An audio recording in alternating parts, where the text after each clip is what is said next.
ओडिशातील पुरी येथील श्री गुंडींचा मंदिराजवळ रविवारी पहाटे झालेल्या चेंगराचेंगरीत 2 महिलांसह 3 ठार झाले आहेत आणि 50हून अधिक लोक जखमी झाले आहेत। जखमींपैकी 6 जणांची प्रकृती चिंताजनक आहे।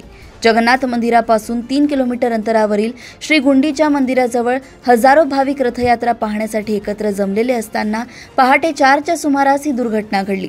प्रत्येक मृताच्या कुटुंबियांना 25 लाख रुपयांची आर्थिक मदत करण्याची घोषणा ओडिशा सरकारने केली आहे। विधीसाठी साहित्य घेऊन जाणारे 2 ट्रक भगवान जगन्नाथ, त्यांचे बंधू भगवान बलभद्र व देवी सुभद्रा यांच्या रथांजवळील गर्दीच्या ठिकाणी आल्यानंतर गोंधळ उडाला। त्यानंतर झालेल्या चेंगराचेंगरीत 3घांचा मृत्यू झालाय।